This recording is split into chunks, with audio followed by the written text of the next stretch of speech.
প্রিয় ছাত্রছাত্রী, আরও একটি প্রাইমারি টেট সংক্রান্ত মক টেস্ট নিয়ে হাজির হলাম। আপনারা জানেন যে আমরা একটি সিরিজ শুরু করেছি যেখানে প্রাইমারি টেটের গুরুত্বপূর্ণ প্রশ্ন এবং তার উত্তর নিয়ে আলোচনা করছি। এটি একটি মক টেস্ট টাইপের হচ্ছে, যেখানে আপনাদের একটি প্রশ্ন এবং তার 4টি অপশন দেওয়া হবে এবং প্রত্যেকটি প্রশ্নের জন্য কিছুক্ষণ করে সময় দেওয়া হবে। আপনাদেরকে সেই প্রশ্নগুলির উত্তর দেওয়ার চেষ্টা করতে হবে। তো চলুন আমরা আজকের যে মক টেস্ট সেটি আর কথা না বাড়িয়ে শুরু করে দিই। আমি যেটা বলছিলাম যে আপনারা স্ক্রিনের ওপর নিশ্চয়ই এখন দেখতে পাচ্ছেন যে একটি প্রশ্ন এবং তার 4টি অপশন রয়েছে। এইভাবে প্রত্যেকটি প্রশ্ন এবং তার অপশন থাকবে। আপনাদেরকে কিছু সময় দেওয়া হবে, আপনারা অবশ্যই এর উত্তর দেওয়ার চেষ্টা করবেন। আপনারা চাইলে পুরো উত্তরটি লিখতে পারেন অথবা প্রশ্ন নাম্বার দিয়ে কোন অপশনটিকে আপনারা সঠিক বলে মনে করছেন সেটিও আপনারা লিখতে পারেন। তো চলুন আর কথা না বাড়িয়ে আজকের যে মক টেস্টটি সেটি শুরু করা যাক।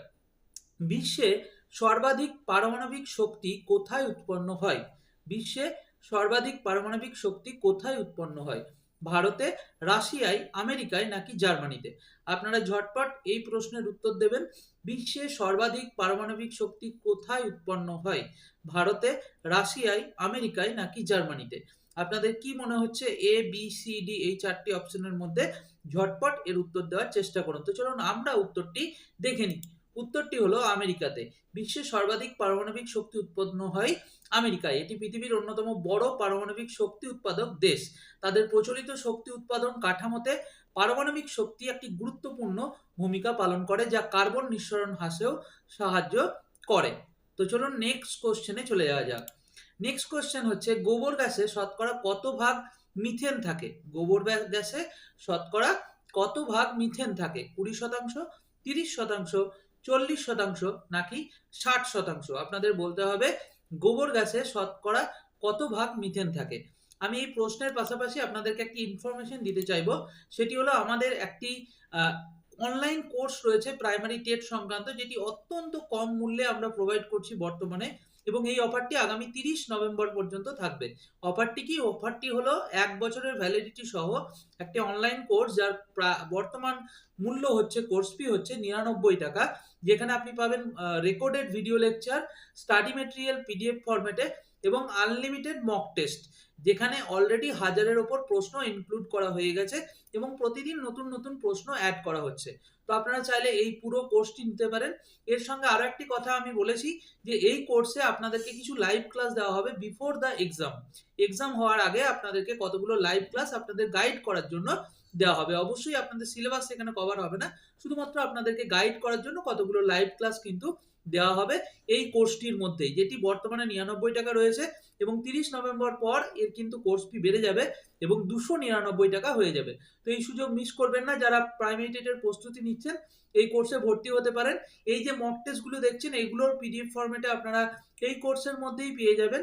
তো অবশ্যই ভর্তি হয়ে যাবেন। ভর্তি হওয়ার জন্য একটি নাম্বার দেওয়া রয়েছে 7551067843। এই নম্বরে যোগাযোগ করে নিন, আপনাকে বাকিটা সেখানে হোয়াটসঅ্যাপে গাইড করে দেওয়া হবে। তো চলুন আমরা আমাদের যে প্রশ্নটি ছিল সেখানে চলে যাই। গোবর গ্যাসে শতকরা কত ভাগ মিথেন থাকে? 20%, 30%, 40% নাকি 60%? ঝটপট এর উত্তর দিতে হবে। গোবর গ্যাসে শতকরা কত ভাগ মিথেন থাকে? তো চলুন আমরা উত্তরটি দেখে নিই। উত্তরটি হচ্ছে 60%। আমি প্রত্যেকটি প্রশ্নের শেষে কিছু টিপস দিয়েছি যা আপনাদের কাজে লাগবে। গোবর গ্যাসে প্রায় 60% মিথেন থাকে। অ্যাকচুয়ালি 50 থেকে 70% মিথেন থাকে এবং তারপরে যেটি থাকে সেটি হচ্ছে কার্বন ডাই অক্সাইড থাকে এবং অন্যান্য আরো কিছু গ্যাস থাকে। তো এটা হচ্ছে বিষয়। নেক্সট কোশ্চেনে আমরা চলে যাই। বিডিও কোনটির স্বাস্থ্য নির্ণয় করে? বিডিও একটি ফর্ম যার একটি পুরো নাম অর্থ রয়েছে। সেটি কোনটির স্বাস্থ্য নির্ণয় করে? মাটি, বায়ু, জল নাকি আর্দ্রতা? কার স্বাস্থ্য নির্ণয় করার ক্ষেত্রে এই বিডিওটি প্রয়োগ করা হয়? এটা নিশ্চয়ই নিশ্চিতভাবে এটা আমাদের যে ভিডিও ব্লক ডেভেলপমেন্ট অফিসার সেটি নয়। তো ভিডিও এখানে একটি পরিবেশের বিষয়ে, পরিবেশ বিজ্ঞান বিষয়ে একটি কথা রয়েছে। তো সেই ভিডিও কোনটির স্বাস্থ্য নির্ণয় করে আপনাদেরকে বলতে হবে।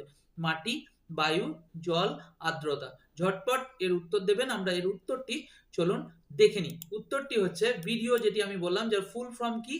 Biological oxygen demand.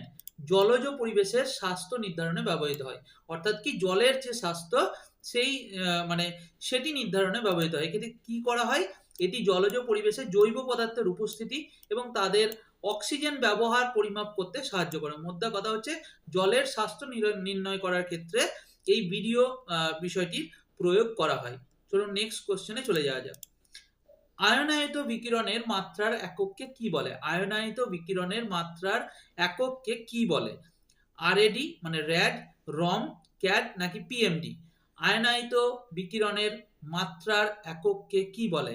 আরএডি, আরওএম, সিএডি নাকি পিএমডি? কোনটিকে বলা হয় আয়নায়িত বিকিরণের মাত্রার একক?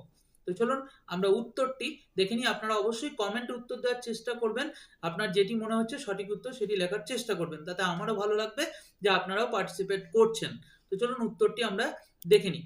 উত্তরটি হলো আয়নায়িত বিকিরণের মাত্রার একক হচ্ছে র্যাড, যার ফুল ফর্ম কি? Radiation absorb dose. অবশ্যই এই কথাগুলো মনে রাখবেন, কারণ এখান থেকে হয়তো প্রশ্ন দিতে পারে আরএডির ফুল ফর্ম কি? Radiation absorb dose. এটি আয়নীয় বিকিরণ দ্বারা শোষিত শক্তির পরিমাপক। তো চলুন নেক্সট কোশ্চেনে চলে যাওয়া যাক। মিনামাটা রোগ প্রথম কোথায় দেখা যায়? মিনামাটা রোগ এটি খুব কমন প্রশ্ন এবং বিভিন্ন পরীক্ষাতেই এসে থাকে। মিনামাটা রোগ প্রথম কোথায় দেখা যায়? জাপানে, ভারতে, কানাডাতে নাকি চীনে? আপনার কি মনে হচ্ছে সঠিক উত্তরটি লিখুন কমেন্ট বক্সে। মিনামাটা রোগ প্রথম কোথায় দেখা যায়? জাপানে, ভারতে, কানাডাতে নাকি চীনে? ঝটপট এর উত্তর দেওয়ার চেষ্টা করুন। আমরা ততক্ষণে উত্তরটি একবার দেখে নিই। উত্তরটি অবশ্যই জাপানে। মিনামাটা রোগ প্রথম জাপানে দেখা যায়। এটি কার বিষক্রিয়ার কারণে হয়? অনেক সময় এই প্রশ্নটিও আসে যে মিনামাটা রোগের কারণটা কি? পারদের বিষক্রিয়ার কারণে এটি হয় এবং প্রধানত জলজ প্রাণী ভক্ষণকারী মানুষকে প্রভাবিত করে। মানে যারা মাছের থেকেও কিন্তু এই রোগটি অ্যাকচুয়ালি মানুষের মধ্যে ছড়ায়। তো চলুন নেক্সট কোশ্চেনে চলে যাওয়া যাক। পৃথিবীর ওপরের কঠিন আবরণকে কি বলে? ভূত্বক, কেন্দ্রমণ্ডল, বায়ুমণ্ডল নাকি ওজোন স্তর? খুব সহজ প্রশ্ন, কিন্তু আমরা জানি বারবার যে সহজ প্রশ্ন তাড়াহুড়ো করতে গিয়ে আমরা ভুল করে ফেলি। তো সে কারণে আমাদেরকে অবশ্যই একটু মাথাটা ঠান্ডা করে পরীক্ষাতে উত্তরগুলিকে লিখতে হবে। পৃথিবীর ওপরের কঠিন আবরণকে কি বলে? পৃথিবীর ওপরের কঠিন আবরণকে কি বলে? ভূত্বক, কেন্দ্রমণ্ডল, বায়ুমণ্ডল নাকি ওজোন স্তর? ঝটপট বলতে হবে পৃথিবীর ওপরের কঠিন আবরণকে কি বলে? ভূত্বক, কেন্দ্রমণ্ডল, বায়ুমণ্ডল নাকি ওজোন স্তর? তো চলুন আমরা উত্তরটি দেখে নিই। উত্তরটি অবশ্যই ভূত্বক। পৃথিবীর ওপরের কঠিন আবরণকে ভূত্বক বলা হয়। নেক্সট কোশ্চেনে চলে যাওয়া যাক। ভূগর্ভস্থ জল দূষণের দায়ী মৌল কোনটি? সীসা মানে যে ভূগর্ভস্থ অর্থাৎ মাটির নিচের যে জল থাকে সেই জল দূষণের দায়ী মৌল, কোন মৌলটি দায়ী এর জন্য? সীসা, আর্সেনিক, ফ্লুরিন নাকি পারদ? এই চারটের মধ্যে কোনটি ভূগর্ভস্থ জল দূষণ, আবারও বলছি কিন্তু ভূগর্ভস্থ জল দূষণের দায়ী? সীসা, আর্সেনিক, ফ্লুরিন নাকি পারদ? তো চলুন আপনারা উত্তরটি দেন, আমরা উত্তরটি একটু দেখে নিই। উত্তরটি হচ্ছে আর্সেনিক। আর্সেনিক ভূগর্ভস্থ জলের দূষণের প্রধান কারণ। এটি স্বাস্থ্য সমস্যার সৃষ্টি করে। কি কি রোগ করে? চর্মরোগ, ক্যান্সার প্রভৃতি হয় এই আর্সেনিক দূষণের ফলে। জলে আর্সেনিক দূষণের ফলে কিন্তু এই রোগগুলো হয়। এটি দীর্ঘকালীন একটি মানে বলা যায় ক্ষতি সাধন করে এই আর্সেনিক দূষণ। নেক্সট কোশ্চেনে চলে যাই। বায়ু দূষণের ফলে কি রোগ উদ্ভূত হয়? হেপাটাইটিস, ব্রঙ্কাইটিস, টিউবারকিউলোসিস নাকি জন্ডিস? বায়ু দূষণের ফলে কি রোগ উদ্ভূত হয়? হেপাটাইটিস, ব্রঙ্কাইটিস, টিউবারকিউলোসিস নাকি জন্ডিস? কোন রোগটি বায়ু দূষণের ফলে উদ্ভূত হয় সেটি আপনাদেরকে কমেন্টে বলতে হবে। আপনারা চাইলে পুরো উত্তরটি লিখতে পারেন অথবা কোশ্চেন নাম্বার দিয়ে কোন অপশনটিকে আপনারা সঠিক বলে মনে করছেন এ বি সি ডি সেটিকেও আপনারা লিখতে পারেন। বায়ু দূষণের ফলে কি রোগ উদ্ভূত হয়? হেপাটাইটিস, ব্রঙ্কাইটিস, টিউবারকিউলোসিস নাকি জন্ডিস? ঝটপট আপনারা উত্তর দিন এবং আমরা উত্তরটি দেখে নিই। উত্তরটি হচ্ছে ব্রঙ্কাইটিস। বায়ু দূষণের ফলে ব্রঙ্কাইটিস রোগ সৃষ্টি হয়। এটি শ্বাসনালীর প্রদাহজনিত একটি রোগ, মানে শ্বাসনালীতে এটি কিন্তু শ্বাসকষ্ট তৈরি এবং আরো অন্যান্য উপসর্গ এর ফলে দেখা যায়। নেক্সট কোশ্চেনে চলে যাই আমরা। পরিবেশ দূষণ করে এমন বিদ্যুৎ শক্তি হলো, এখানে চারটি বিদ্যুৎ শক্তির কথা উল্লেখ রয়েছে। জোয়ার ভাটা শক্তি, জলবিদ্যুৎ শক্তি, তাপবিদ্যুৎ শক্তি, পারমাণবিক শক্তি। এই চারটির মধ্যে কোনটিতে বায়ু দূষণ হয় বা পরিবেশ দূষণ হয় সেটি কথাই এখানে উল্লেখ করা হয়েছে। তো আপনাদেরকে বলতে হবে পরিবেশ দূষণ করে এমন একটি বিদ্যুৎ শক্তি জোয়ার ভাটা শক্তি, জলবিদ্যুৎ শক্তি, তাপবিদ্যুৎ শক্তি নাকি পারমাণবিক শক্তি? আপনাদের কি মনে হচ্ছে কমেন্টে উত্তরটি জানাবেন। উত্তরটি আমরা দেখে নিই। উত্তরটি হচ্ছে তাপবিদ্যুৎ শক্তি। খুব স্বাভাবিকভাবেই আপনারা জানেন যে জোয়ার ভাটা, জলবিদ্যুৎ বা পারমাণবিক শক্তিতে কোনো রকম দূষণ হয় না। যেটি দূষণ হয় মেনলি কিন্তু তাপবিদ্যুৎ কারণেই হয়ে থাকে, তাপবিদ্যুৎ শক্তির কারণেই হয়ে থাকে। তাপবিদ্যুৎ শক্তি পরিবেশ দূষণের একটি বড় কারণ। এতে ফসিল জ্বালানির ব্যবহার করা হয় বা জীবাশ্ম জ্বালানি যেটাকে বলা হয়, যা কার্বন ডাই অক্সাইড নিঃসরণ করে এবং আমাদের বায়ু দূষণ করে বা পরিবেশ দূষণ করে। নেক্সট কোশ্চেনে চলে যাই। ডিওএম বা ডম কি? দ্রবীভূত জৈব পদার্থ, পচনশীল জৈব পদার্থ, বিয়োজিত জৈব পদার্থ, নাকি কোনোটিই নয়? ডম কি বা ডিওএম কি বা ডোম কি? দ্রবীভূত জৈব পদার্থ, পচনশীল জৈব পদার্থ, বিয়োজিত জৈব পদার্থ, নাকি কোনোটিই নয়? আপনাদের কি মনে হচ্ছে কমেন্টের উত্তরটি জানান যে ডোম কি, দ্রবীভূত জৈব পদার্থ, পচনশীল জৈব পদার্থ, বিয়োজিত জৈব পদার্থ, নাকি কোনোটিই নয়? তো চলুন আমরা উত্তরটি দেখে নিই। উত্তরটি হচ্ছে দ্রবীভূত জৈব পদার্থ। ডমের ফুল ফর্মও আসতে পারে, আমি সে কারণে নোটে দিয়ে দিয়েছি। এই নোটগুলো কিন্তু আপনারা পেয়ে যাবেন যারা আমাদের ওই 99 টাকার কোর্সে ভর্তি হবেন, তো চাইলে যোগাযোগ করে নিতে পারেন। ডিজলভ অর্গানিক ম্যাটার, ডম হচ্ছে ডিজলভ অর্গানিক ম্যাটার, যা মানে হচ্ছে দ্রবীভূত জৈব পদার্থ। তো চলুন নেক্সট কোশ্চেনে চলে যাই। জীবাশ্ম জ্বালানি থেকে কি উৎপন্ন হয়? Oxygen, methane, carbon die oxide, hydrogen. এটা কিছুটা রিলেটেড প্রশ্ন, আপনারা যদি আগের প্রশ্ন শুনে থাকেন তাহলে এই উত্তরটা খুবই সহজ হয়ে যাবে আপনাদের কাছে। জীবাশ্ম জ্বালানি থেকে কি উৎপন্ন হয়? Oxygen, methane, carbon die oxide, hydrogen. আপনাদের কোনটিকে সঠিক উত্তর বলে মনে হচ্ছে কমেন্টে জানান। জীবাশ্ম জ্বালানি থেকে কি উৎপন্ন হয়? Oxygen, methane, carbon die oxide, hydrogen. চলুন আমরা উত্তরটি দেখে নিই। উত্তরটি হচ্ছে কিছুক্ষণ আগেই যেটি বললাম যে তাপবিদ্যুৎ শক্তির কারণে হচ্ছে মানে মেন পরিবেশ দূষণ হয় এবং তার ফলে কি হয়, কি জন্য হয়? ফসিল ফুয়েল বা যেটিকে জীবাশ্ম জ্বালানি বলা হয় সেটি জ্বালানোর কারণে কার্বন ডাই অক্সাইড উৎপন্ন হয়। এটি গ্রিন হাউস গ্যাস বা জলবায়ু পরিবর্তনের জন্য দায়ী। আজকে যে আমরা বলি বিশ্ব উষ্ণায়নের কথা, তো তার মূল কারণ কিন্তু এই একটা অন্যতম মূল কারণ হচ্ছে কিন্তু এই কার্বন ডাই অক্সাইড, বাতাসে তার পরিমাণ, বায়ুতে তার পরিমাণ বৃদ্ধি পাওয়া। তো চলুন নেক্সট কোশ্চেনে চলে যাই। পপস এর পূর্ণ নাম কি? পিওপিএস এর পূর্ণ নাম কি? Promoting ozone protection, persistent organic pollutants, persistent organic pesticides, নাকি কোনোটিই নয়? আপনাদের বলতে হবে এই পিওপিএস বা পপস এর পূর্ণ নাম কি? Promoting ozone protection, persistent organic pollutants, persistent organic pesticides, নাকি কোনোটি নয়? ঝটপট এর উত্তরটি দেবেন। 12 নম্বরের প্রশ্নের এ বি সি ডি এই চারটি অপশনের মধ্যে কোনটিকে আপনারা সঠিক বলে মনে করছেন? আমরা উত্তরটি দেখে নিই। উত্তরটি হচ্ছে persistent organic pollutants. Persistent organic pollutants. বারবার বলছি এর ফুল ফর্মগুলো কাজে লাগবে, তো অবশ্যই এগুলোকেও একটু মাথায় রাখবেন। হলো এক ধরনের রাসায়নিক পদার্থ যা পরিবেশে দীর্ঘদিন থাকে এবং বিভিন্ন স্বাস্থ্য ঝুঁকি সৃষ্টি করে। এই পারসিস্টেন্ট অর্গানিক পলিউটেন্টস হচ্ছে বিভিন্ন স্বাস্থ্য ঝুঁকির কারণ হয়ে দাঁড়ায়। নেক্সট কোশ্চেনে চলে যাই। নেক্সট কোশ্চেন, নিম্নলিখিত কোনটি গ্যাসীয় চক্র নয়? কার্বন চক্র, ফসফরাস চক্র, নাইট্রোজেন চক্র, নাকি অক্সিজেন চক্র? কার্বন চক্র, ফসফরাস চক্র, নাইট্রোজেন চক্র, নাকি অক্সিজেন চক্র? কোনটি গ্যাসীয় চক্র নয়? এই চারটি চক্রের মধ্যে কোনটি গ্যাসীয় চক্র নয় সেটি আপনাদেরকে উত্তর দিতে হবে। নিম্নলিখিত কোনটি গ্যাসীয় চক্র নয়? তো চলুন আপনারা উত্তর দিন, আমি দেখে নিই আজকের উত্তরটি। ফসফরাস কিন্তু ফসফরাস চক্র কিন্তু একটি গ্যাসীয় চক্র নয়। নেক্সট কোশ্চেনে চলে যাই। সমুদ্রপৃষ্ঠ থেকে ঊর্ধ্বে বায়ুর ঘনত্ব ক্রমশ কি হয়? যতই আমরা সমুদ্রপৃষ্ঠ থেকে উপরের দিকে উঠতে থাকি তখন বায়ুর ঘনত্ব কি হয়? কমতে থাকে, বাড়তে থাকে, একই থাকে, নাকি কোনোটিই হয় না? কমতে থাকে, বাড়তে থাকে, একই থাকে, নাকি কোনোটি এর মধ্যে উত্তর নয়। সমুদ্রপৃষ্ঠ থেকে ঊর্ধ্বে বায়ুর ঘনত্ব ক্রমশ কি হয়? আপনাদেরকে কমেন্টে উত্তর দিতে হবে। কমতে থাকে, বাড়তে থাকে, একই থাকে, নাকি কোনোটিই নয়?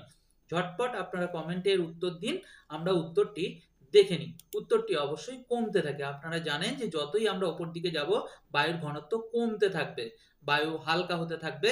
তো তার কারণ তাহলে আমরা সেই হিসেবে বলতে পারি যে বায়ুর ঘনত্ব কমতে থাকে। চলুন নেক্সট কোশ্চেন চলে যাই। সাইলেন্ট ভ্যালি আন্দোলনের মূল কারণ? বাসস্থান তৈরির পরিকল্পনা, জলবিদ্যুৎ তৈরির পরিকল্পনা, বনভূমি সংরক্ষণ করার পরিকল্পনা নাকি পরিবহন ব্যবস্থার পরিকল্পনা? আপনাদেরকে বলতে হবে সাইলেন্ট ভ্যালি আন্দোলনের মূল কারণ। এখানে 4টি অপশন রয়েছে, কোনটিকে আপনারা সঠিক বলে মনে করছেন ঝটপট এর উত্তর দিন। আমি আবারও আপনাদেরকে একবার রিমাইন্ডার দিয়ে দেবো, আমাদের একটি কোর্স রয়েছে যেটি 99 টাকায় বর্তমানে চলছে। এর কোর্স ফি 1 বছরের ভ্যালিডিটি, যেদিন থেকে আপনি ভর্তি হবেন সেদিন থেকে 1 বছর আপনারা এক্সেস করতে পারবেন কি কি? Video lecture, study material, unlimited mock test এবং বিফোর দ্য এক্সাম যদি আপনাদের 2025 সালে যেটা কথা রয়েছে, মোটামুটি লাস্ট কথা অনুসারে, লাস্ট খবর অনুসারে যে 2025 সালের প্রথম দিকে হয়তো প্রাইমারি টেট হতে পারে। তো যদি এই 1 বছরের মধ্যে পরীক্ষা হয়, তো সেই পরীক্ষার আগে আপনারা অবশ্যই এই কোর্সের মধ্যে লাইভ ক্লাস কয়েকটি পাবেন আপনাদেরকে গাইড করার জন্য। ক্লিয়ার? তো 99 টাকা, এটা 30 নভেম্বর পর্যন্ত চলছে। এটার কিন্তু কোর্স ফি বেড়ে 299 টাকা হয়ে যাবে 30 নভেম্বরের পর। তো এই সুযোগ মিস করবেন না। যারা প্রাইমারি টেটের প্রস্তুতি নিচ্ছেন, এই কোর্সটি নিয়ে দেখতে পারেন, আপনারা কিছুটা হলেও লাভবান হবেন। এই যে পুরো মক টেস্ট দেখছেন, এর পিডিএফ ফাইলও আপনারা কিন্তু এই কোর্সের মধ্যে পেয়ে যাবেন খুব শীঘ্রই। সেগুলো আমাদের যে পোর্টাল রয়েছে primary.tet.com, যেখান থেকে আপনারা এই কোর্সটি করবেন, পুরো কোর্সটি সেখানে আপলোড করে দেওয়া হবে। তো চলুন আমরা আমাদের আজকের শেষ প্রশ্নটি দেখে নিই এবং তার উত্তরটি দেখে নিই। সাইলেন্ট ভ্যালি আন্দোলনের মূল কারণ বাসস্থান তৈরির পরিকল্পনা, জলবিদ্যুৎ তৈরির পরিকল্পনা, বনভূমি সংরক্ষণ করার পরিকল্পনা নাকি পরিবহন ব্যবস্থার পরিকল্পনা? কোনটিকে আপনারা সঠিক উত্তর মনে করছেন কমেন্টে এর উত্তরটি জানিয়ে দিন। আমরা উত্তরটি দেখে নিই। উত্তরটি হচ্ছে জলবিদ্যুৎ তৈরির পরিকল্পনা। আপনারা জানেন যে সাইলেন্ট ভ্যালি আন্দোলন হয়েছিল, তার কারণ হচ্ছে সেখানে একটি জলবিদ্যুৎ তৈরির পরিকল্পনা নেওয়া হয়েছিল। এখানে আমি একটি নোটস দিয়েছি যা আপনাদের হয়তো কাজে লাগবে। সাইলেন্ট ভ্যালি প্রকল্প 1970 সালে ভারতের কেরালার কোন রাজ্যে, সেটাও আপনারা এখানে বুঝতে পারছেন, কেরালার সাইলেন্ট ভ্যালি এলাকায় প্রস্তাবিত জলবিদ্যুৎ প্রকল্পের বিরুদ্ধে, একটি জলবিদ্যুৎ প্রকল্প হওয়ার কথা ছিল, তার বিরুদ্ধে আন্দোলন। কেন? তার ফলে বিভিন্ন প্রবলেম সৃষ্টি হতো। যেমন ধরুন, সেই যে সেখানকার যে একটা বাস্তুতন্ত্র রয়েছে, সেই বাস্তুতন্ত্রটা পুরোপুরি ধ্বংস হয়ে যেত। তো তার ফলে কিন্তু পরিবেশবাদী বিজ্ঞানীরা, সেই অঞ্চলের স্থানীয় মানুষরা যাদেরকে সেখান থেকে সরিয়ে দেওয়ার পরিকল্পনা চলছিল, তার বিরুদ্ধে কিন্তু আন্দোলন তৈরি হয়েছিল। তো এই ছিল আজকের এই মক টেস্ট। আশা করি আপনাদের খুব ভালো লেগেছে। আমরা খুব গুরুত্বপূর্ণ প্রশ্নগুলো নিয়ে এই মক টেস্টের সিরিজ তৈরি করছি। আপনারা প্রত্যেকটি ভিডিও দেখুন, অবশ্যই আপনাদের কাজে লাগবে আগামী পরীক্ষার জন্য। আজ না হোক কাল হয়তো পরীক্ষা হবে, আমাদের ভেঙে পড়লে হবে না, আমাদের প্রস্তুতি চালিয়ে যেতে হবে। তো এখানেই শেষ করছি। ভালো থাকবেন, সুস্থ থাকবেন।